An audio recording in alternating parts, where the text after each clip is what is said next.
नमस्कार साथियों, मैं प्रकाश जयतवाल आप सबका स्वागत करता हूं इस ऑनलाइन एजुकेशन प्लेटफॉर्म पर, जहां पर आपको प्रोवाइड करवाई जाती है राजस्थान जीके, इंडिया जीके की निःशुल्क क्लासें। तो आज अपन देखने वाले हैं एक राजवंश चालू करने वाले हैं। अपन क्या करने वाले हैं, आज एक नए राजवंश का प्रारंभ करने वाले हैं। किसका? राजवंश का। और उस राजवंश का नाम क्या है? गुर्जर प्रतिहार वंश है। क्या है? गुर्जर प्रतिहार वंश। गुर्जर प्रतिहार वंश की अपन बात करें तो पहले नाम को अपन गुर्जर और प्रतिहार इन दोनों को देख लेते हैं कि ये क्या चीज है। देखो, गुर्जर शब्द है वो किससे बना है? तो वो बना है गुजरातरा से। किसे? गुजरातरा से। राजस्थान के गुजरात के आसपास रहने वाले क्षेत्र के आसपास वाले क्षेत्र के नाम से पड़ा है। ठीक है। दूसरा बात कर लिया किसकी? प्रतिहार वंश, प्रतिहार की। कि भाई प्रतिहार नाम क्यों पड़ा? प्रतिहार। तो प्रतिहार नाम पड़ा है लक्ष्मण जी की वजह से। किसकी वजह से? लक्ष्मण जी की वजह से। सर कैसे? लक्ष्मण जी कौन थे? राम के भाई। और राम के क्या थे? द्वारपाल भी थे। क्योंकि जब आप रामायण देखते हो तो उसमें देखते हो कि जब राम पूजा पाठ करते हैं या कोई और कार्य करते हैं तो लक्ष्मण द्वार पर खड़ा रहता है। तो क्या हो गया? द्वार, द्वारपाल हो गया एक तरीके से। क्या हो गया? द्वारपाल। तो प्रतिहार का अपन शाब्दिक अर्थ देखें तो यह तो क्या है? पहरेदार। यह क्या है? द्वारपाल। यह क्या है? द्वारपाल। इतनी चीज आप सबको क्लियर हो गई? इतनी चीज सभी को क्लियर हो गई? अब देखो अपन आगे चलते हैं। ये चीज नोट करो तो कर लो, वरना कोई जरूरी नहीं है। इसमें आपको एक त्रिपक्षीय संघर्ष समझाएंगे, वो आगे। कन्नौज का, पाल, राष्ट्रकूट, गुर्जर प्रतिहार, इन सब का एक त्रिपक्षीय संघर्ष है, जिसको अपन एक पूरी क्लास उस पे लगाएंगे, किससे? त्रिपक्षीय संघर्ष पे। जिससे आपको क्या होगा, बहुत ही अच्छी तरीके से याद हो जाएगा। अब अपन चलते हैं आगे। आगे बात करा तो पहले अगर थे स्क्रीन अपन कर ले पूरी क्लियर। अब आप हम बात करा आगे। तो कौन सा वंश याद रहे आपने? गुर्जर प्रतिहार वंश याद रहे। एक वो समय माने जाए है, वो कौन सा माने जाए? कौन सा समय है? 6 से 12वीं शताब्दी का। कौन सा समय माना जाता है? 6 से 12वीं शताब्दी का माना जाता है। लेकिन स्पेशली अगर राजस्थान की बात की जाए तो कौन सा है? 8वीं से 12वीं शताब्दी में। 8वीं से 12वीं शताब्दी इसका क्या माना जाता है? समय काल माना जाता है। तो कई बुकों में 6 से 12 आता है, कई में 8 से 12 आता है। तो कंफ्यूज नहीं होना है, दोनों में कोई भी, दोनों ऑप्शन में कभी नहीं आएंगे, एक साथ आएंगे। ठीक है। गुर्जर प्रतिहारों की शक्ति के अंदर कौन थे? कौन कौन से थे? तो कन्नौज, मंडोर, भीनमाल, और कौन था एक अपना? कौन सा आ गया? मेड़ता आ गया। कौन सा आ गया? मेड़ता। ठीक है। अब बात करें कि प्रतिहारों का आदि पुरुष, मूल पुरुष, ये कौन है? तो ये है हरिश्चंद्र। कौन है? हरिश्चंद्र। हरिश्चंद्र कौन है? ये अपन पढ़ेंगे आगे, अगली स्लाइड में देख। ठीक है। फिर प्रतिहारों की राजस्थान में शाखा कौन सी थी? तो मंडोर और भीनमाल। कौन थी? कौन सी थी? मंडोर और भीनमाल थी। ठीक है। चलते हैं अपन नेक्स्ट स्लाइड पर।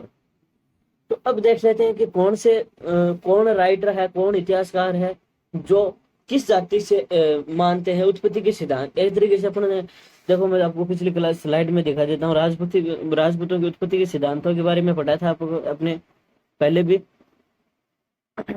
पढ़ा था। जैसे देखो, सूर्यवंशी से डॉक्टर ओझा ने, इन्होंने मतलब अपने अपने मत दिए थे। तो उसी प्रकार अपन देखते हैं कि जो गुर्जर प्रतिहारों के प्रति जो मत दिए गए हैं, वो किसने क्या मत दिया है, उसने क्या मत दिया, उसके बारे में देखते हैं। तो देखते हैं पहले वी स्मिथ, या और कौन है? वी स्मिथ और स्टैन फोनो, ये क्या कहते हैं कि भीनमाल के ही है। कहाँ के हैं? भीनमाल के ही माने जाते हैं गुर्जर प्रतिहार। ठीक है। फिर उसके बाद में अपन बात करें किसकी? भगवान लाल इंद्र जी। कौन है? भगवान लाल इंद्र जी। ये क्या कहते हैं? ये क्या कहते हैं कि कुषाणों के समय आए हुए बाहरी है। कुषाणों के समय आए हुए बाहरी लोग हैं। ठीक है। और बॉम्बे गैजेटियर, ये क्या कहते हैं? विदेशी या फिर गुजरात में बसे हुए लोग है, वो क्या कहलाए? गुर्जर प्रतिहार कहलाए। अपन गौरी शंकर ओझा जी, ये क्या कहते हैं? गौरी शंकर ओझा जी कहते हैं, गौरी शंकर हीरानंद ओझा जी कहते हैं कि ये देशी क्षेत्रीय यानी भारत के ही लोग हैं। ठीक है। फिर बी एन पुरी, ये क्या कहते हैं? विदेशी मानने का विरोध करते हैं। ये क्या करते हैं, विदेशी मानने का विरोध करते हैं। तो और हवेनसांग बताते हैं इनको भारतीय क्षत्रिय, क्षत्रिय मतलब राजपूत, और भारतीय मतलब अपने भारत के ही है। ठीक है, तो आपको और याद रखो या नहीं रखो, ये तीन ज्यादा याद रखने हैं। कौन से, Hiuen Tsang, BN Puri, doctor Hiranand ओझा, इनको याद रखना है, क्योंकि इन्होंने समर्थन किसका किया है कि ये इंडिया के ही हैं। ठीक है, और इसमें इसको तो बीएन पुरी को तो अच्छी तरीके से याद करना आपको, क्योंकि ये मत अपना मत नहीं देता है, बल्कि क्या करता है, खंडन करता है। ठीक है, इतनी बात आगे सबको समझ में। अब चलते हैं। अब कैनेडी महोदय या क्या कहते हैं, ईरानी कहते हैं। क्यों, इसका कारण क्या है, पूछा भाई आपको ईरानियों से क्यों बताते हैं, तो सूर्य उपासना, यानी सूर्य देव की पूजा अर्चना। सूर्य उपासना का मतलब क्या होता है, सूर्य भगवान की पूजा, सूर्य भगवान की पूजा। ठीक है, और कन्यागम, ये थोड़ा स्पेस लगा नहीं, इंटरसेप्ट सही तरीके से नहीं हो रहा है। तो कन्यागम ने क्या बताया है, शक व यूचियो की संतान, शक व यूचियो की संतान। ठीक है, भंडारकर ये भी कहां से मानते हैं उत्पत्ति गुजर प्रतिहारों की, तो विदेशियों से मानते हैं। इसमें ब्लू हेर्नल ये कहा मानते हैं, क्या मानते हैं, हुणों की संतान मानते हैं। क्या मानते हैं, हुणों की संतान मानते हैं। इतनी बात क्लियर, किसी को कोई डाउट हो तो कमेंट करके पूछ लेना, सभी की कमेंट का जवाब दिया जाएगा। ठीक है, अब सबसे इंपॉर्टेंट स्लाइड है ये, क्या है, इंपॉर्टेंट स्लाइड। ठीक है,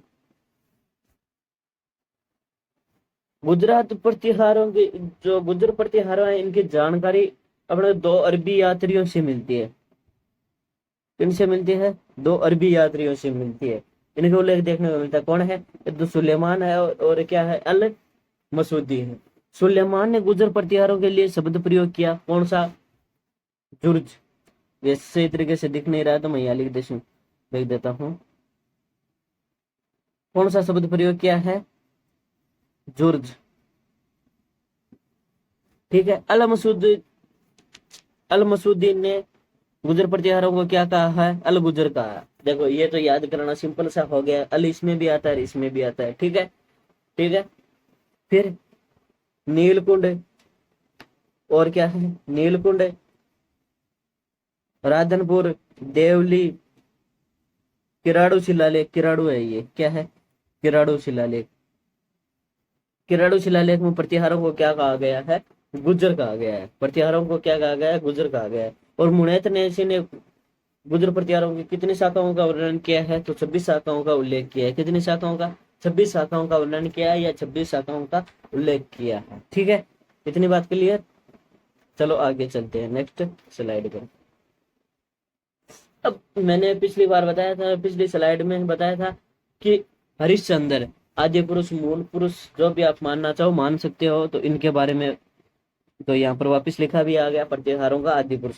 इनके दो पत्नियां थी, कौन थी, एक तो भद्रा, एक दुजात्मा। ये तो थी ब्राह्मण, ब्राह्मण। ठीक है, और ये थी क्षत्रिय। तो इसके बारे में तो नाम ही याद रखना है, जिक्र करेंगे नहीं, इसके बारे में करेंगे। इसके थे चार पुत्र, कौन थे, चार पुत्र कौन थे, कौन कौन है, भोगवट, तक, रजिल, दह। तो सबसे ज्यादा अपन किसको पढ़ेंगे, रजिल के बारे में पढ़ेंगे। किसके बारे में पढ़ेंगे, रजिल के बारे में पढ़ेंगे। ठीक है, रजिल, रजिल से ही मंडोर वंशावली का क्या माना जाता है, प्रारंभ माना जाता है। ठीक है,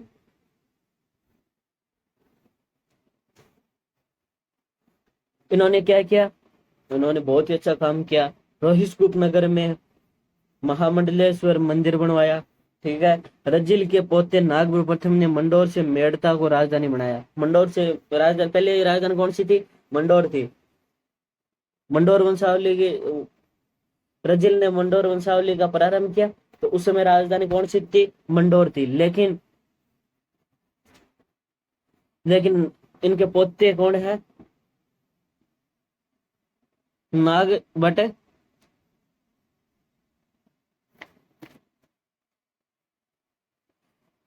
पोते कौन है? नागपुर नहीं है ये, सॉरी नागभट्ट है। कौन है? नागभट्ट। नागभट्ट है। इन्होंने क्या किया? नागभट्ट प्रथम ने मंडोर से राजधानी कहाँ ले है? मेड़ताल ले आए। ठीक है। भीनमाल शाखा की क्या किया इन्होंने? भीनमाल शाखा को क्या किया? स्थापित किया। ठीक है, इतने बात क्लियर। अब आगे चलते हैं अपन। नागभट्ट के बाद शासक कौन बना? भोज प्रतिहार बना। ठीक है। फिर बना शिल्लुक, सिद्धेश्वर महादेव का मंदिर करवाया। फिर उसके बाद में एक के दो शासक आते हैं जिनके एक के दो नाम है। कौन? जोट प्रतिहार। इनको वीणा वादक यानी वीणा बजाने वाला, वीणा वादक मतलब वीणा